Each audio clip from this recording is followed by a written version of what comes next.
Welcome to The Prize Inside. The Prize Inside. A chiropractor's journey in everyday holistic health and vitality. Here, your host, Dr. Jeremy Myers, delves into the remarkable journeys of everyday people who have embraced the path to health and healing. Through his practice, Dr. Jeremy encounters inspiring stories of profound transformation and the power of true healing within each of us. Stay tuned as we discuss various holistic topics and unlock the healing potential that lies within us all.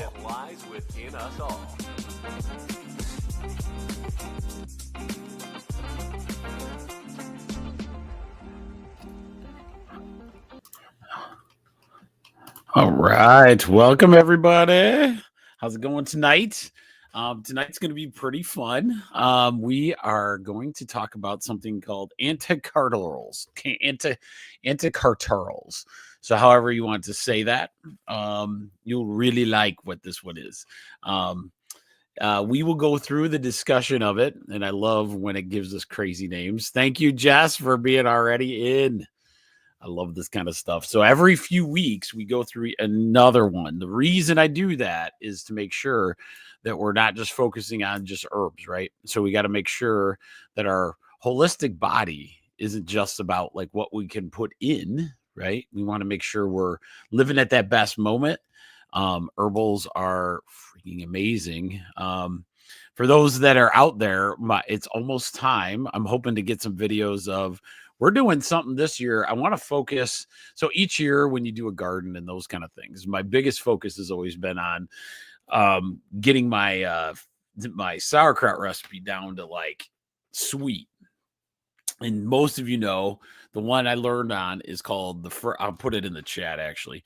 In the chat, I also put my Rumble channel. So if you're ever interested in getting like recordings or those kind of things, they're there. And I think it all came except one error came up, but we also do like the Apple podcast. So there's a podcast on there. If you give me some thumbs up, I get seen on there. But what I want to do is make sure you guys have this access. It's called the Fermentation School. I'm going to actually reach out to this. It's a couple that does phenomenal classes, very reasonable. In different ones. I mean, they have so many different classes on there. I'm wondering how hard it would be to get them as like a little interview on one of these nights. So I may do that actually. And then just to get you guys introduced to fermentation, its finest. Why fermentation? Because fermentation is fantastic for the gut, no matter what it is. And you make your own things like a sauerkraut. Most of the people that I tell people, the one that they created was it's a sauerkraut, but you use lemon and dill inside as like you're fermenting with those. And oh my God, it tastes fantastic. I have no problems with most. I mean, my kids still don't eat much of it, but Rachel will grab some at any time. So having that much probiotic benefit out of one meal is fantastic. This year, I want to do a ton of broths. I want to see how that goes and how you store it. And I do that kind of just, one, for the gut health, and then two, for, just seeing the ups and downs of that. So without further ado, I'm going to go into a couple articles I found this week. And don't forget, Wednesday night, about 6:30. Sometimes that changes, depends on kids' schedules, but 6:30 we do a whole health weekly where we go over some of the articles of this week or trends of the health topics and see how we look at it from a holistic perspective. So remember that on Wednesday night. As most of you know they know that I like to talk a lot And so this is like perfect. These like podcasts and videos are awesome. So I enjoy doing them. So anyway, so here is the articles I found. This one's pretty interesting, and then we'll jump right into it. Microplastics, which are a big deal right now, they accumulate in your brain more than other organs. Okay, so we don't go through the whole thing. It shows that microplastics can get trapped in the brain blood vessels when consumed by immune cells, leading to reduced blood flow and impaired cognitive function in mice.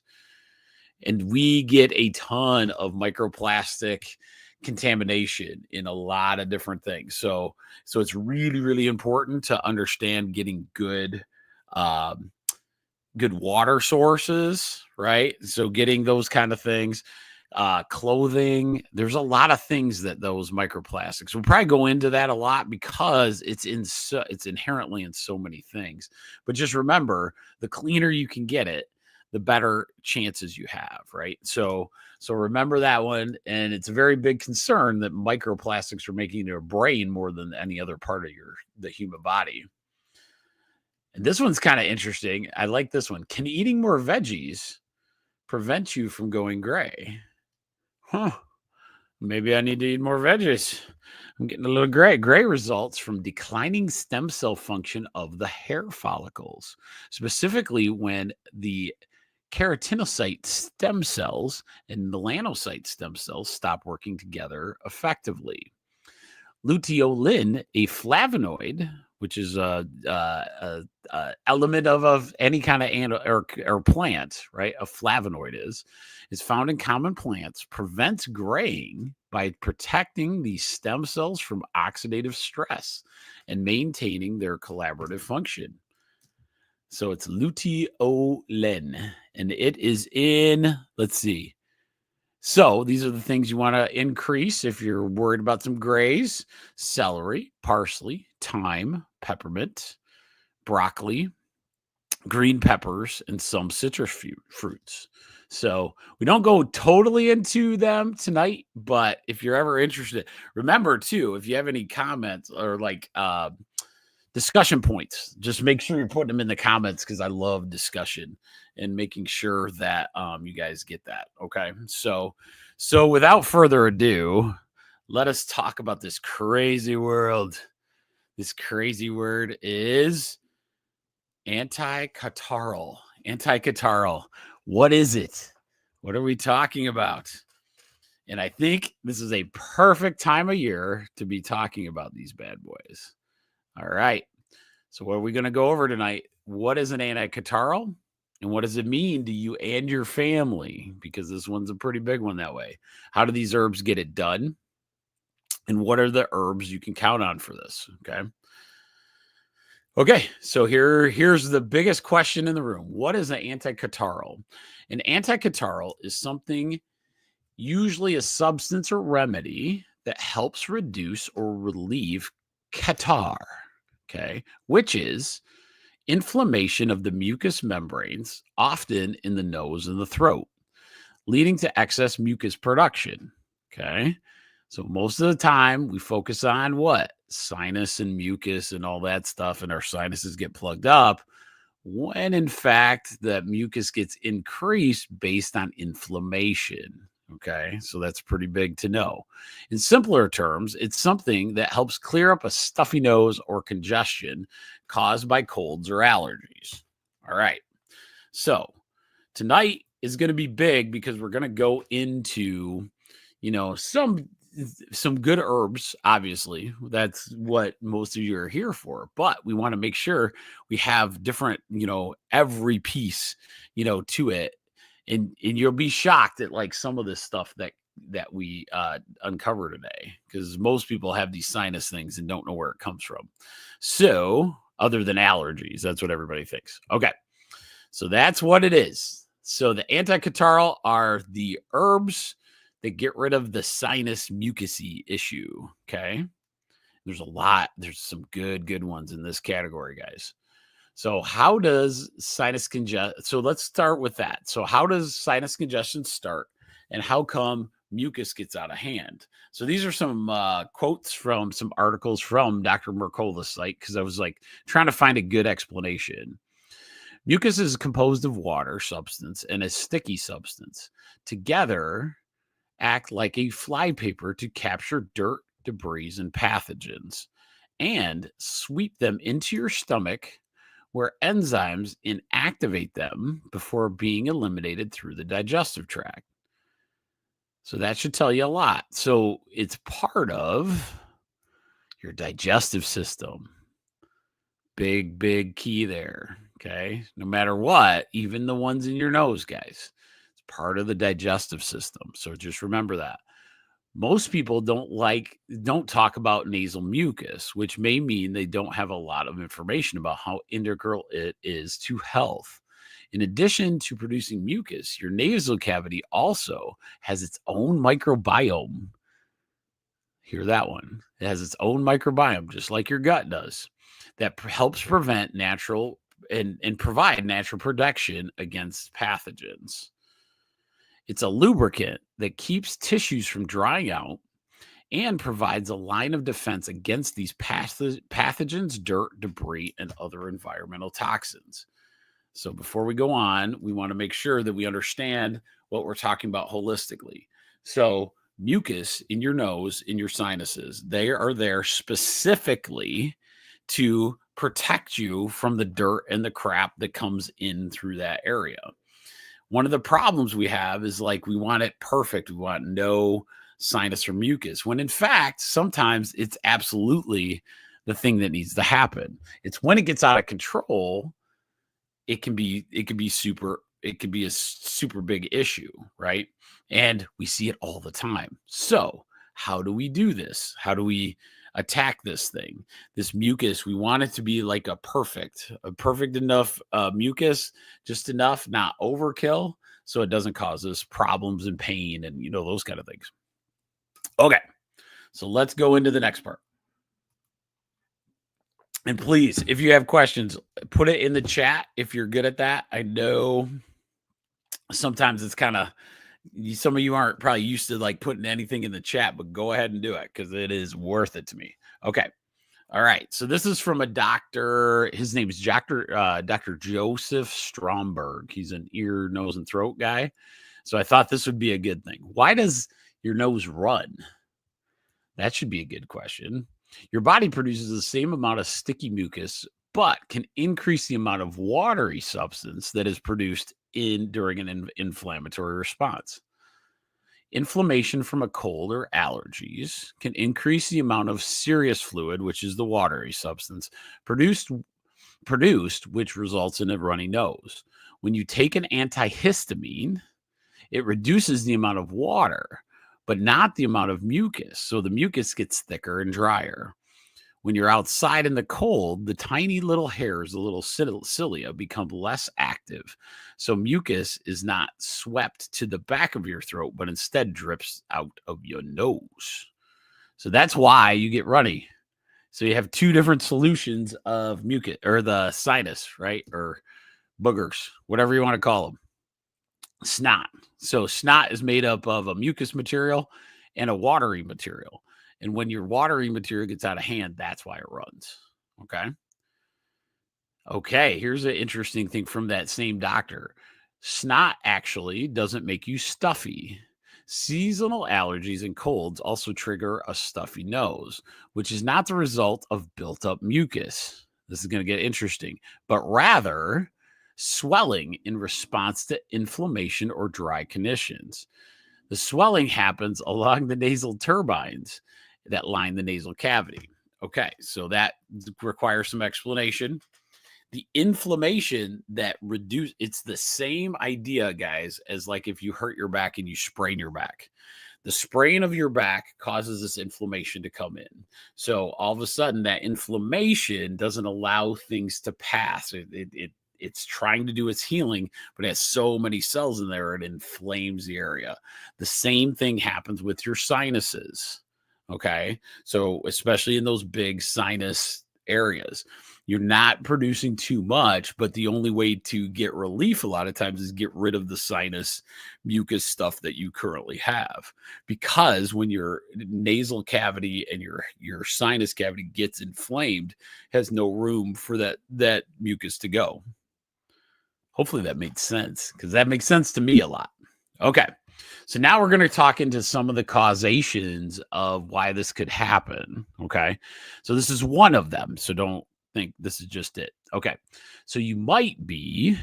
So one of the major issues of sinus issues is that you might actually be dehydrated. Ooh, this is interesting. When the mucus gets thicker, right? Because we talked about there's the mucus side and the watery side, right? When the mucus gets thicker, it may indicate you are dehydrated. And since your body will conserve water, it can. When the environment is dry, such as during the winter months or in an air-conditioned environment, it can also cause excessive amounts of serous fluid, which is the watery stuff, to evaporate, which in turn thickens your mucus. Dang. That would make sense. So think about that. So if I'm dehydrated, my serous fluid, the watery stuff goes away. Now it's all thick. Now I get something that causes inflammation, right? So we get congestion or some kind of overreaction where your body's creating this inflammation. Could cause you to have some major sinus issues that you can't get rid of, right? Does that make sense? You can't really flow it if it's not moving. Think of like how if it's so gunked up in there, how do you get rid of it? Right? It's a lot harder to get that out of there than it would be if it was in the normal mucus outlay ratios. Okay. All right. Okay. So let's go through before we hit into the herbs. I want to go through what the different colors of snot mean, because what's a Sunday night without knowing colors of snot? I mean, the people that are watching, I think I got 7 or more. We're growing though, guys. I want to tell you that. I keep getting excited. If you have friends that are interested in learning the crazy stuff you 7 right now that are watching are into, I'm getting like many, many views, which is great. So I start this way and I am as organic as they get. I'm going to just keep going on this. But so let's talk about this, because I mean, everybody should be, there's nothing on TV. You should be learning about what the color of snot is, right? So what does the color of the snot mean? All right, here we go. Clear snot. Clear snot. This indicates that nothing is going on in your respiratory system. Huh. Look at that indicator. But excess clear snot could signal the beginning of a cold or reaction to an allergen. Okay, so you got clear stuff, but everything looks pretty good. Did you see, before I go on to this, remember everything we do at night here in the 1% tribe is about understanding holistically. So we have clear snot. That helps us understand what's happening with our human body, correct? The human body is what? It is perfect. The body just needs no help. It just needs no interference. And it also is giving you every signal you'll ever need. And this is one of them. So understanding what clear snot is versus everything else, you're like, okay, obviously I'm not having, some kind of infection, right? It'll help you discern a lot of times, and a lot of times what you can do in that situation. Okay. So white snot. White snot's an interesting one. This could indicate some dehydration, right? No one really pays attention to white snot. Nasal infection or reaction to an allergen. Yellow snot. Yellow snot. This is indicate that you're fighting a cold or infection for sure. Now you have some antibodies, or they're from dead. Oh, that's interesting. The color comes from actually dead white blood cells that your body is getting rid of because it's trying to fight off the cold or infection. Green snot. Green snot. This color is caused by dead white blood cells and other cellular debris. It indicates that your immune system is fighting against a viral pathogen. Interesting. This is it's normal during a cold. Green can also be an indication of a bacterial infection. If it persists more than a week, you may, get a high fever and you have other issues like, like that might be a full body, viral infection. Pink or red snot. Some of us have some indicators on what this is. This color comes from small amounts of blood released from dry, irritated, damaged nasal tissue. This can happen if you pick your nose, blow your nose aggressively, or if the humidity in the room is consistently lower than 40 degrees. A lot of different ways that a bloody nose can happen, and getting those, a lot of times that is it. I know, Kate. I know there's the yellow and green. See, you learned something tonight, right? So that's pretty cool. Yellow, remember, it's a little colder infection. Green could be viral or bacterial. So that's interesting. All right. So brown snot. I've had this before, but I knew exactly what it is. It's when you're diving deep in the dirt. You're moving some stuff around. A lot of you guys, people that lawn mow, and you think you got to go over that one spot that's not growing up as much. And then next thing you know, your face is full of dirt. But this color could be from dried blood or the result of inhaling colored dust particles, which is what I just said. It's not an immediate cause for alarm, but should be resolved quickly and spontaneously. If you're coughing up brown mucus or consistently blowing brown mucus out of your nose, it may be time to see the doctor. I would say, that'd probably lead to, that's not a very natural process unless you got a ton of dust in your face. That is... I know most people thought the clear was the viral issue, right? And Jess put in the chat, I had thought clear was viral and green was bacterial, so that it was a misconception. Not necessarily a misconception because they all initiate. If it's let me get out of this real quick. So if you're having something that is not adding up correctly, I think a clear would lead to the next level. So it's one of those you want to always keep it in mind, especially with the viral thing. It means your immune system's kicked up, though. And that's what we care about, right? I don't care if it's bacterial or viral at all. I want my immune system to react how it's supposed to be. So that's a good question, though. All right. And the final, black snot. Black snot. This color can occur in smokers or drug users, actually. A lot of you, I was thinking, when I first read this, just, a older bloody nose or something like that. So if you suddenly begin blowing black snot, it could signal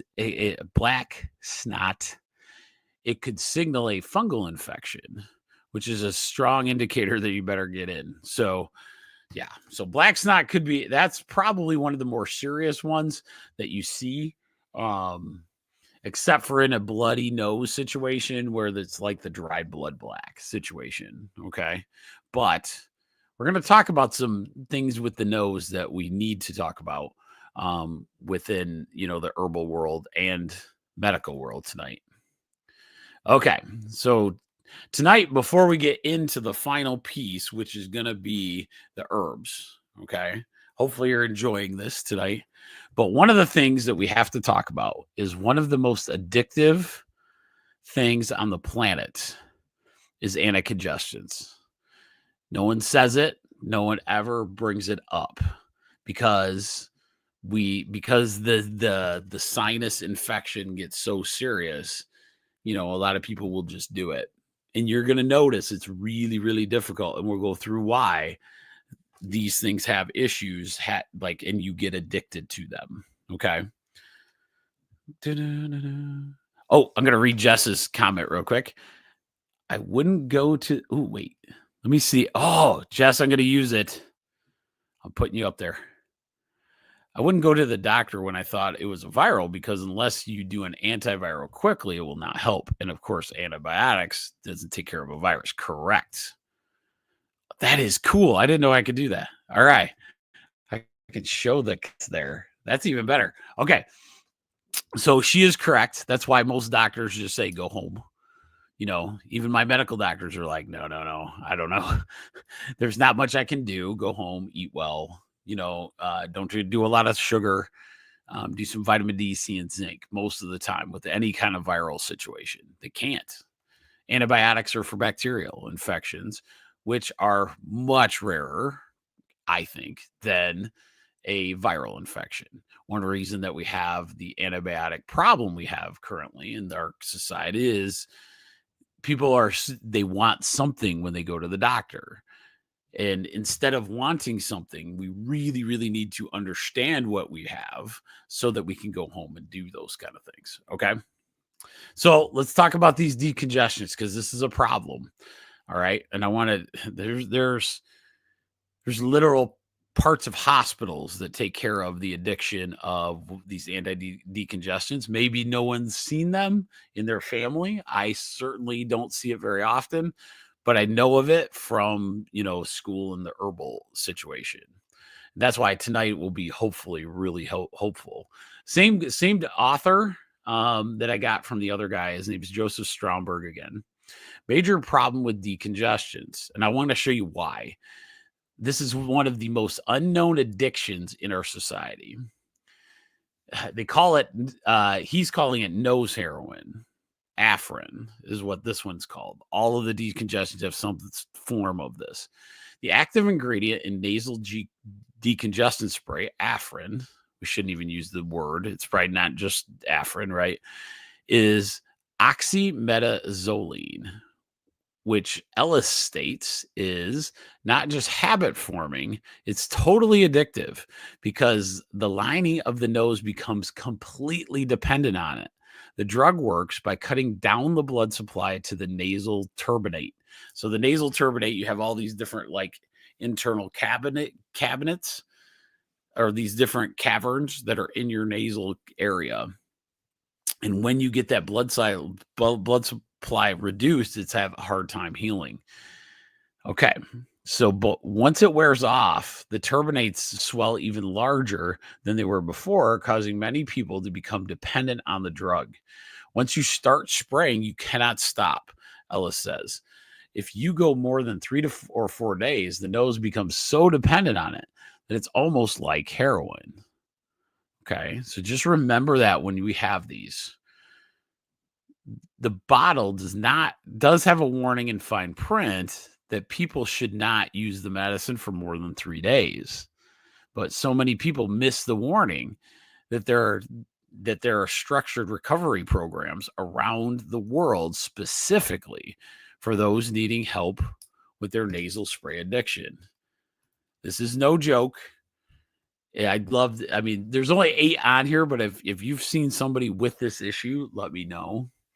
It is a true problem. And what happens is like, imagine not being able to breathe. And then this nasal decongestant comes over and immediately starts doing it well. And we don't reduce or have other alternatives other than, this situation, because remember, we're going to go back to it. But what is your nasal sinus? It's part of your digestive system. Okay. So we have to remember that as we go. When you smell, you're initiating digestion. Okay. So so what happens is like, if I get something that clears that entire thing up, you feel so good. How can you not want to do it again? But the problem is it really works. It really can work, and it can knock out all of your function. Remember what we talked about in that one drug that goes after the GLP-1 hormone, where you basically you mimic the hormone that thinks you're not hungry anymore. And that hormone comes in, pretends you're not hungry. Well, then it stops producing. Your human body will stop producing that hormone. Once you stop producing that hormone, once you start getting off of the hormone, drug, that's GLP-1 drug, all of a sudden you start gaining all the weight back because your body doesn't have that full hormone left. Okay. It's the exact same situation that happens with a lot of these. Right. And so that's why The crazy part is how good medicine has gotten with decongestions. They are ridiculous. I remember the one time I used one, it was so head sinusy, I couldn't breathe. And back then, our office was actually right next to a pharmacist. And the pharmacist, I go, dude, give me whatever you have. Because it's just weird. I'd never really had major issues. I sound sinusy or like nasally when I speak, but I don't really have those kind of issues.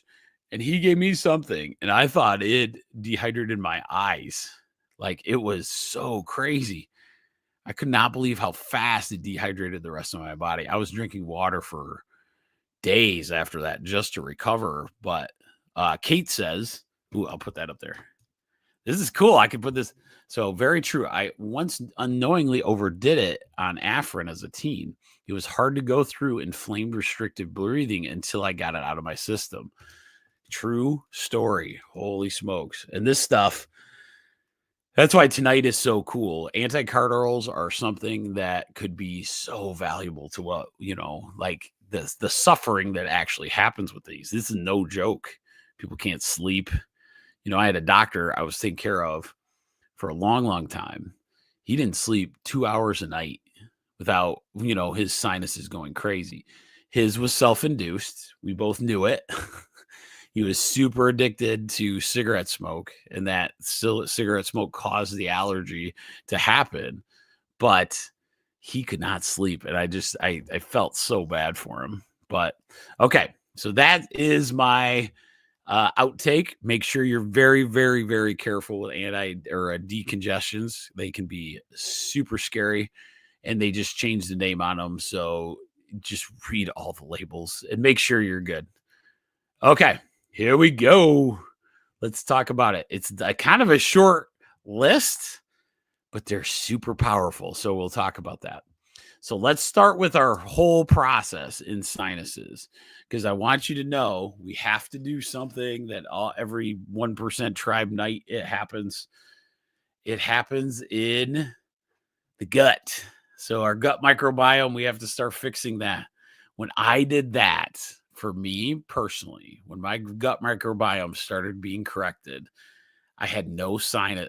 I'm telling you, I'm going to swear to you right now. I used to have the worst fall allergy crap that would happen for several weeks. I learned about the gut bacteria problem and I started fixing my own. Once I went through all that, all of a sudden, I had nothing in the fall.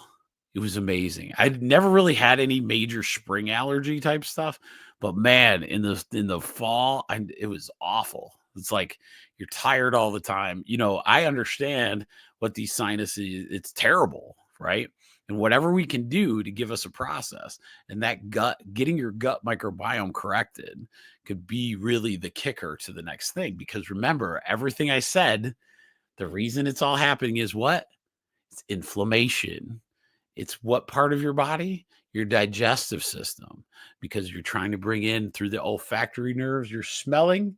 Those smells are supposed to start the digestive pathways. That is the whole system is that.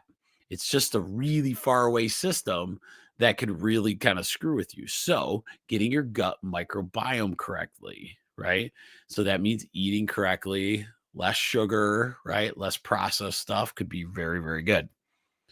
Okay, drink a ton of water. Okay, one of the things that they said, remember, there's the mucus part and the watery part, and those two parts have to be matched up. And if they're not, you're going to have issues. If you're too dehydrated, that mucus gets real thick, and they can't even get it. And some of the things they're coming up with to go clean out these sinuses should scare you anyway.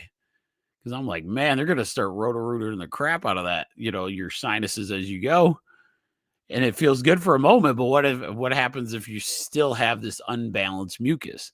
You want to make sure that you got the right ratio of water to mucus to make really good snot.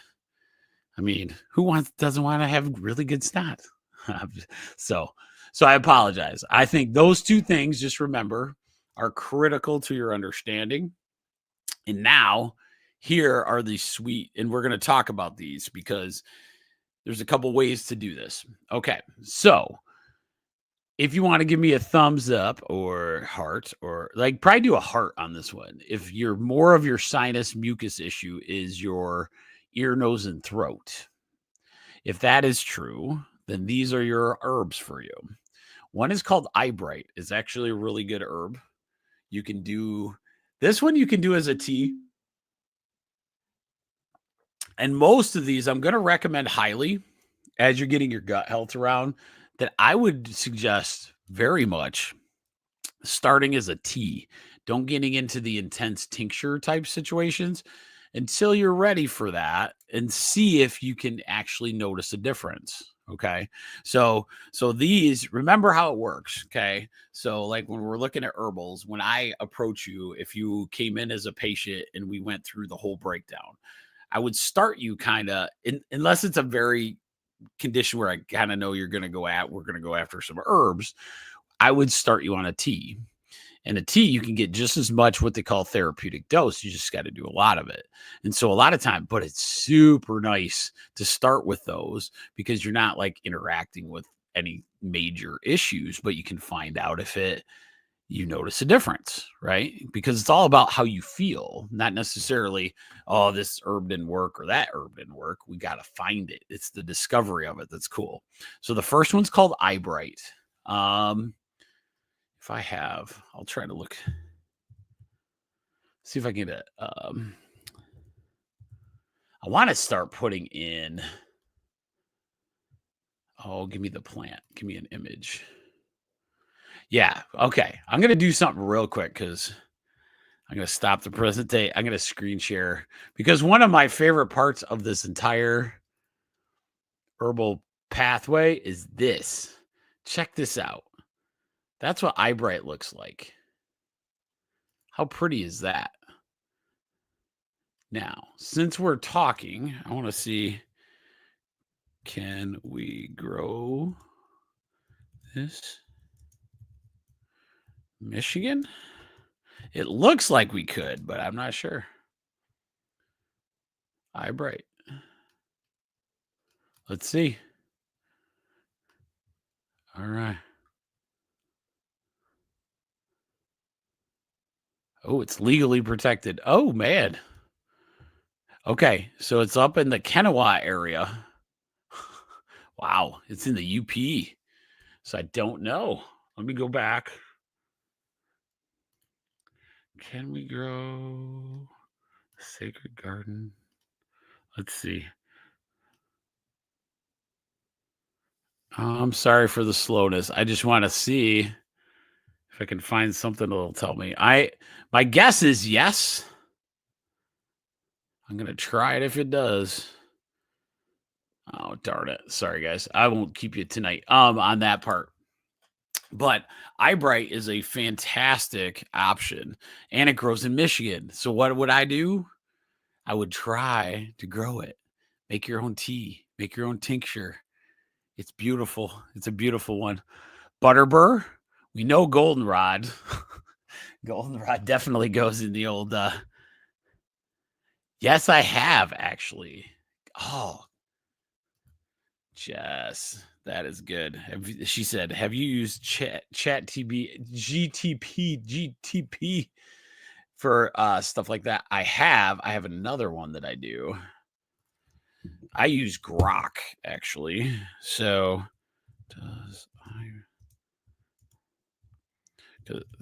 because of the way you word it, it's crazy how good it does. Grow in lower.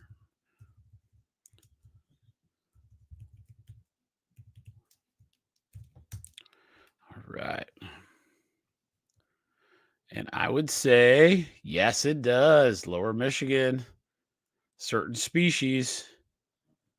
And it's actually listed as threatened. So that's kind of cool. So if you're growing it, you're actually helping the environment.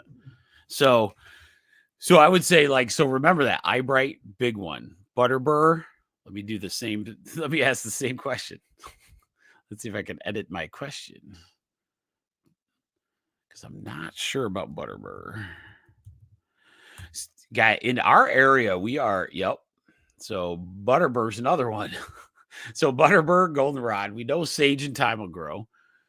Elderberry elder flowers. Okay, so here's something interesting that you guys. Okay, so there's a difference between the elder flowers and elderberry. A lot of times for your more bacterial infection type stuff, Dr. Low Dog, my herbal trainer, would always say, like more in the sinus realm, she would lean towards more elder flowers because you can use the whole plant. Elderberries are more for your lung, your bacterial infection, like sicknesses, flu, those kind of things. It's really good Kickstarter of the immune system. Here's a couple that no one thought about. So just remember these. So remember Eyebright. I'm serious. So Eyebright and Butterbur and Goldenrod, those three majors, okay, that a lot of people would go to and could help you immensely. Sage and thyme, obviously you can use it as a food source as well, or, that kind of thing. But all of these will work pretty stinking well. The problem most people have is they don't have patience for this. Okay. So a lot of times that I've noticed, a lot of people won't take enough therapeutic dose of it, start early, understand how these kind of go. You have to give yourself time. Remember, it's chiropractic principle number 11. There's no process that does not require time, even though our medicine has tricked us into saying, nope, we're supposed to get better immediately when you take a pill. And that's been the problem with herbals. And especially in this thing, your sinuses did not get all thick and mucusy like that overnight. It had to fill up. Okay. So just remember that. Okay. So these are pretty good ones. A little more intense than I'm going to tell you. So cayenne pepper. Yes, it can work. I've tried this. Dear Lord, if I could just get over the heat portion. I do not enjoy me some cayenne, but that's okay. Ginger can be intense too. So ginger, both are really, really good anti-inflammatories as well. Okay. So eucalyptus, a lot of people use. Very nice for kids. Smells great. That's what the eucalyptus in, Vicks Vapor Rub is. You can feel eucalyptus work very, very well as well, just in the scent of it, right? So that would be nice. Echinacea makes a fantastic tea. Has so many benefits. Echinacea is great. And then the last one, of course, is elderberry. But I would lean toward the elder flowers if I was you guys. Okay, so that is for ear, nose, and throat. What I really want you to focus on tonight, okay, for the last piece of this, is that there's another part of the mucus sinus that's much, much tougher, and that's the lungs, okay? So there's this thing called cystic fibrosis. There's called COPD. There's a lot of lung conditions that have issues with inflammation of the lungs, which leads to increased mucus. And so there is no difference, guys, in the mucus, hydration level in your lungs or your sinuses. So you got to remember that same mucus is kind of getting in the way down there. All right. So these could be huge for somebody in a loved one in your family. Okay. If you don't have these, but I would say if a lot of allergy situations, a lot of asthma situations, this could help a lot. So these two first ones are pretty much some really good ones that a lot of herbalists use. Hyssop is the first one. Hyssop is a really good one. Elecampane is very good for a lot of things. I could probably give you 10 different things it's good for. So a lot of times when you get those type, you really want to focus in on that kind of thing. Maybe use it as a tea and see how your lungs do. So if you have that kid that's like constantly having those spouts of that through after allergies, that could be a really good one. Bone set's a really good pain reliever as well. So that one's good. And then the last one is Herba Santa. So with that said, I want to look up one other thing, since now you got me addicted, Jess. All right, I want to see if you can grow. Let me edit this. So we now know we can do Butterbur and Eyebright, which is great. What's the other one I wanted to check out? Goldenrod, we know that. I want to say, I think I grew some echinacea.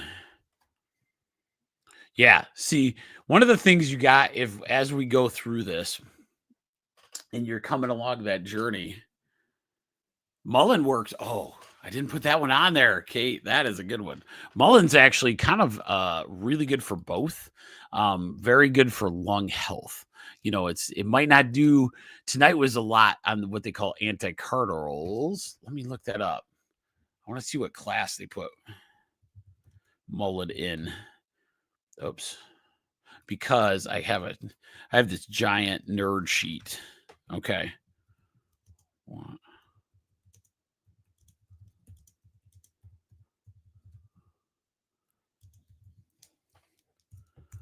Yeah, mullein is very good.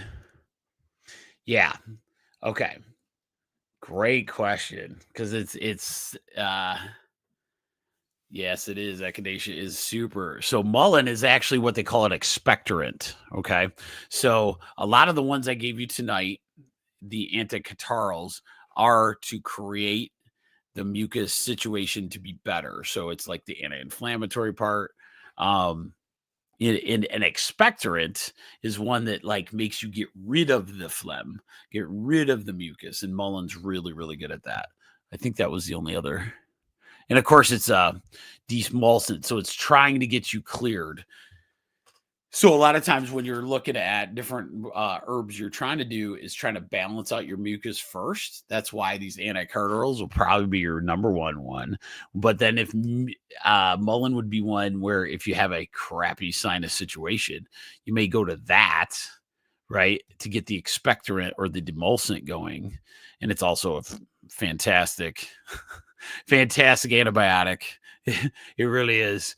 A lot of people around here, mullein grows great. It's weed, basically. One of my moms were telling me that they knew that was a good one. And if their kids scratch they would make a poultice, which is like where you take your even your own spit or water or whatever, and you squish up a bunch of mullein and you can put it right on something. It'll actually act like a antibiotic. But oh gosh, there's so many good ones. But yeah, I think we should go through those, like the expectorant part, because like the anticatarrhal is a one that no one thinks about when we're trying to balance that ratio, right? The mucus to water to make sure it's good and have a really normal nose blowing session versus, and think about that, like even my holistic stuff that happens, we put these what are they called? Neti pots where we are putting a ton of water up there. Well, what are you doing? You're hydrating the membranes, right? You're kind of unnaturally hydrating the membranes, but that's what you're doing.